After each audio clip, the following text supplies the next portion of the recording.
A brutal cliffhanger, canceled theatrical release dates, and a studio that has remained silent for months. The behind-the-scenes drama of Spider-Man Beyond the Spider-Verse is almost as gripping as the movie itself. While millions of fans eagerly await the grand finale, alarming reports of extreme overtime hours and frustrated animators are piling up. But what does this chaotic mess mean for us, the audience? One thing is certain, Miles Morales faces his biggest and darkest challenge yet. Trapped on the wrong Earth, face to face with an evil version of himself, a merciless battle for the entire Spider multiverse begins, both on and off screen. Stay tuned and catch up on all the news about the epic finale, Spider-Man Beyond the Spider-Verse, and many other exciting Spider-Man projects in our new movie preview.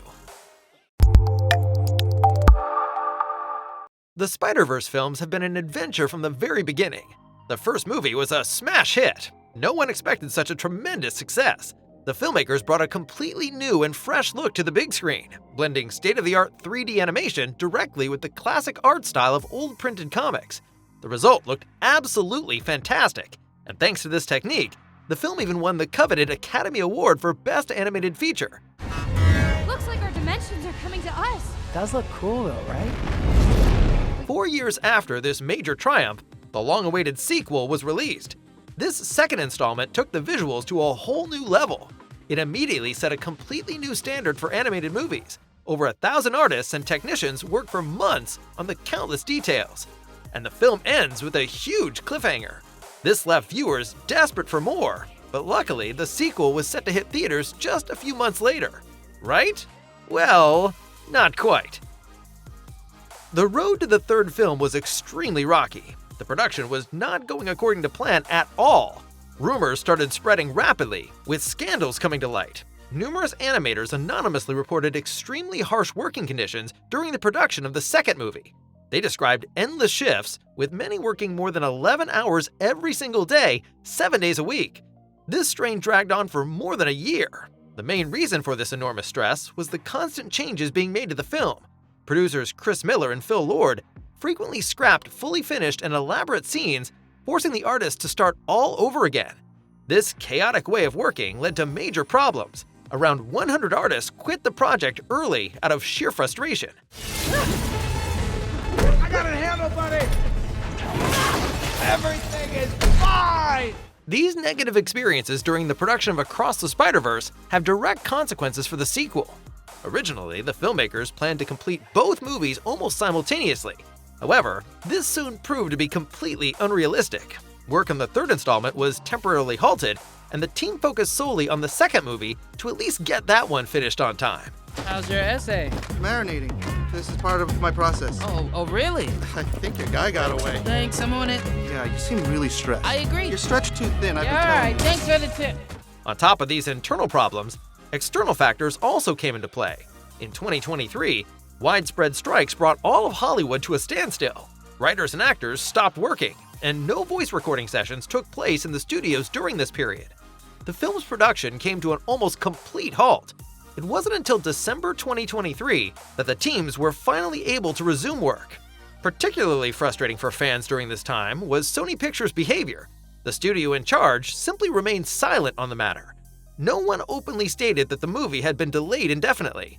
Millions of fans looked forward in vain to the official theatrical release date. The day arrived and passed, but there was still no sign of the film. Fortunately, that has since changed. There have been regular glimpses of progress on the production, such as the release of the first images. A new release date has also been announced, which suggests that the filmmakers have hopefully learned from their past mistakes. This time, they are clearly allowing themselves much more time to complete the project.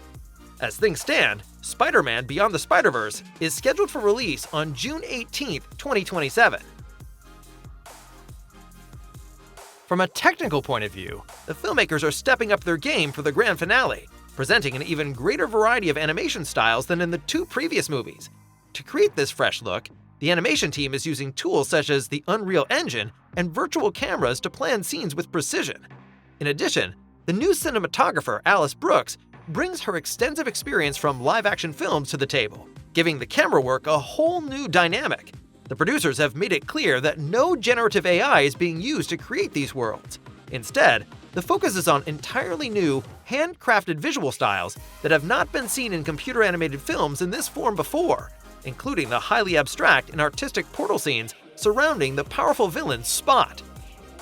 The plot of the third movie picks up seamlessly from the exciting cliffhanger of its predecessor. Miles Morales is desperately on the run from the powerful Spider Society.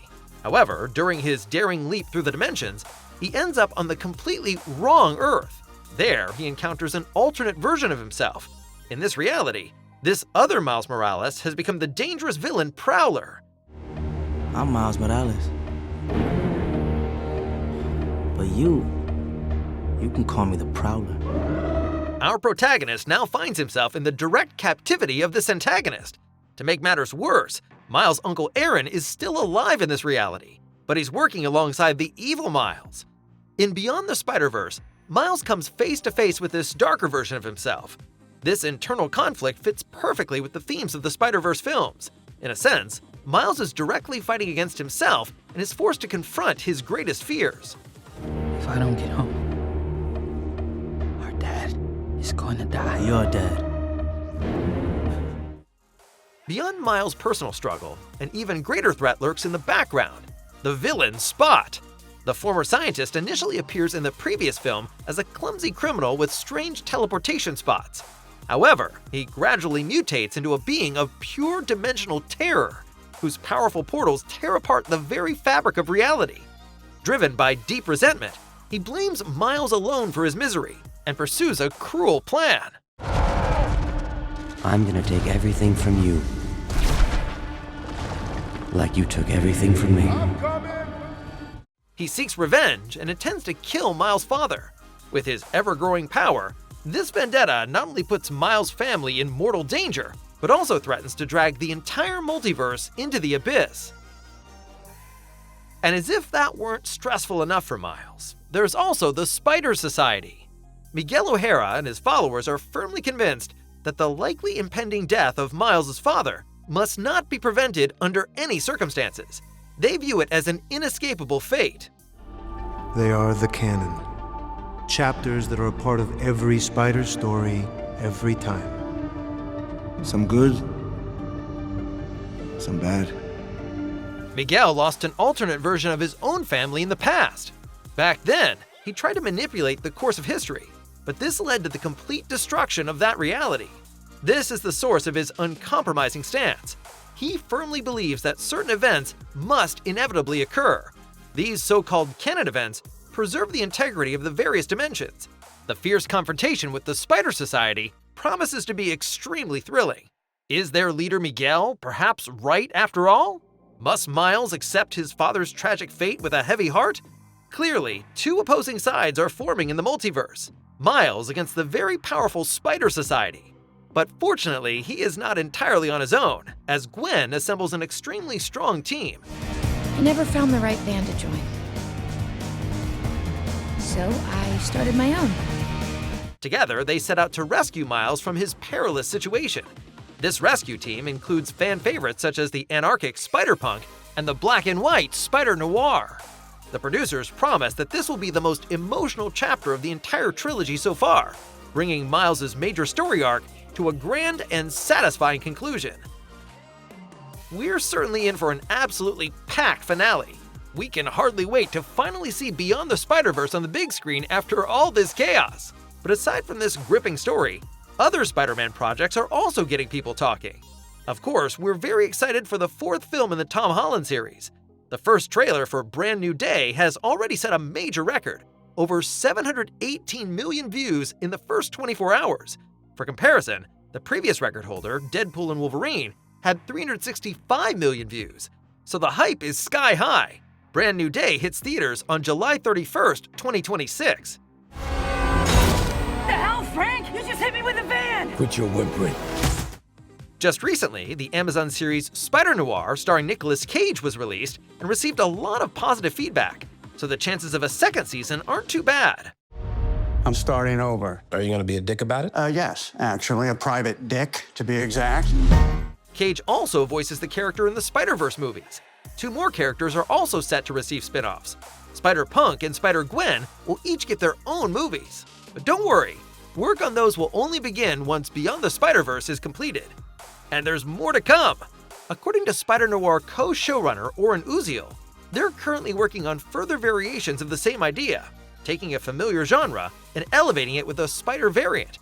However, no more details are available yet. What do you think? Which well-known movie genres or settings could benefit from a Spider-Man storyline? Feel free to share your ideas in the comments. See you at the movies on June 18th, 2027 for the release of Beyond the Spider-Verse. Hopefully, the long wait will have been worth it.